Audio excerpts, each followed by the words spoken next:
राम राम दोस्तों, आप सबका स्वागत है आपके अपने YouTube चैनल यानी कि सच बाय तनु बालियान पर। और मैं तनु बालियान हाजिर हूं एक और सच बतलाने। दोस्तों, बीजेपी से ज्यादा पाखंडी पार्टी आखिर कौन सी है? नीतीश से बड़े पलटीबाज कौन हैं? मुसलमानों के हितैषी कौन हैं? मुसलमानों की फिक्र आखिर किसको है? इन सवालों के जवाब अगर आपके पास है तो मुझे कमेंट सेक्शन में जरूर बताएं। दोस्तों, आज बात होगी नीतीश कुमार की।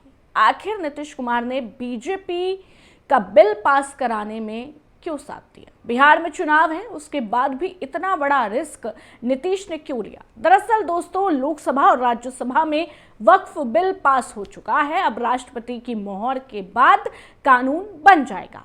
और दोस्तों, सबसे बड़ी बात यह है कि जो सरकार के मुखिया मुसलमानों के खिलाफ चुनावी सभाओं में हेट स्पीच देते हो, उन्हें ज्यादा बच्चा पैदा करने वाली जमात और घुसपैठिया कहकर नीचा दिखाते हैं, वो सरकार संसद में वक्फ बिल की वकालत करते वक्त मुसलमानों की सबसे बड़ी खैरख्वाह बनने का पाखंड कर रही थी। दरअसल दोस्तों, नीतीश कुमार ने चुनावी साल में बोल्ड डिसीजन लिया है जो चर्चा का विषय बना हुआ है। अब तक जानकारों का मानना था कि चुनावों के मद्देनजर जेडीयू मुस्लिम वोटर्स को नाराज कतई नहीं कर सकती, इसलिए वो ऐसा कोई मौका नहीं छोड़ती जहां उसे मुस्लिम वोटर्स को साधने की जरूरत महसूस होती है।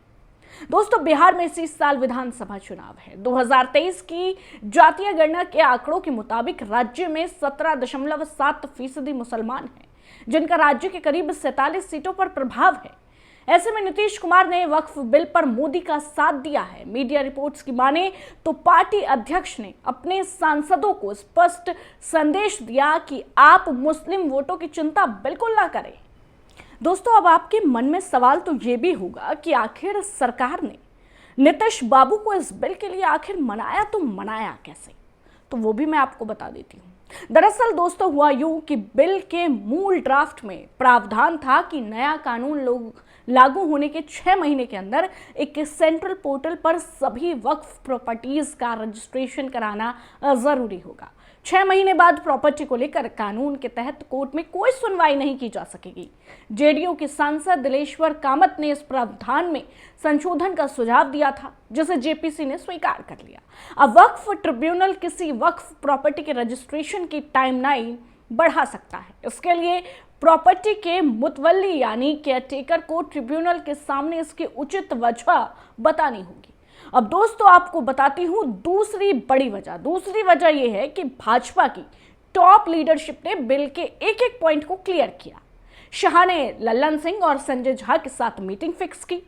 सूचना है कि गृह मंत्री अमित शाह ने अपने हाल ही के बिहार दौरे के दौरान नीतीश कुमार से बातचीत की। उनको समझाया कि बिल गरीब और पसमानदा मुसलमानों के पक्ष में है।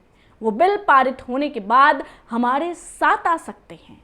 और दोस्तों, आप ये भी जानते हैं कि जब अमित शाह बिहार के दौरे पर थे तो उन्होंने ये क्लियर कर दिया था कि मुख्यमंत्री का चेहरा तो नीतीश बाबू ही होंगे।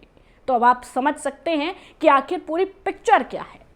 अब दोस्तों, आपको 3 पॉइंट में बड़ी ही आसान भाषा में ये समझा देती हूं कि आखिर ऐसा क्या हो गया कि नीतीश कुमार का मुस्लिमों से मोह भंग हो गया।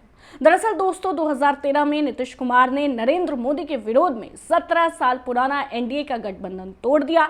2014 लोकसभा चुनाव उन्होंने अपने दम पर लड़ा। उन्हें उम्मीद थी कि अपने कोर वोट बैंक के अलावा मुस्लिमों का भी साथ मिलेगा, लेकिन ये उनका भ्रम साबित हुआ।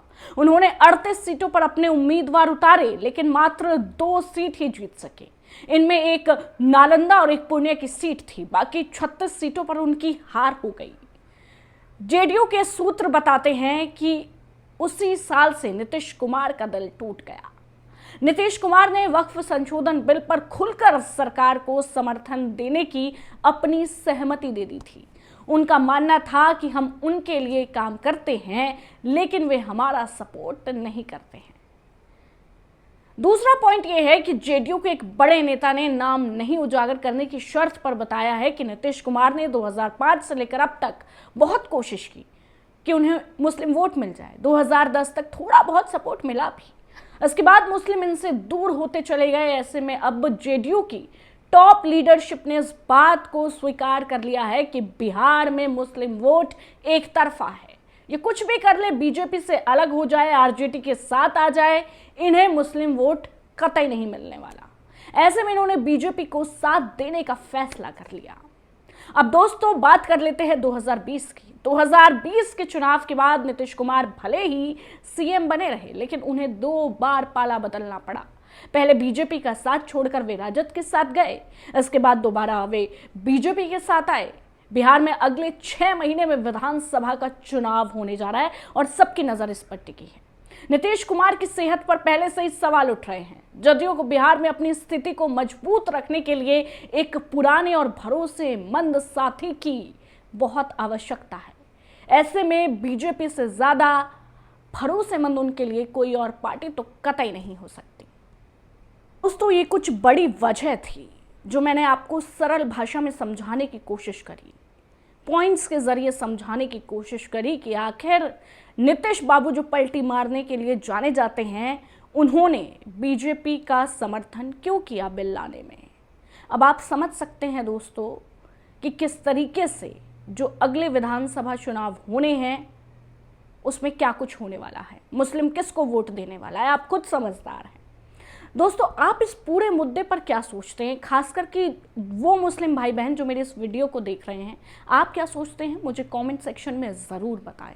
और एक अपील दोस्तों आपसे, चैनल को सब्सक्राइब करें, ज़्यादा से ज़्यादा शेयर करें और सच पहुंचाएं, क्योंकि आप मेरा सपोर्ट पीछे रहकर कर सकते हैं।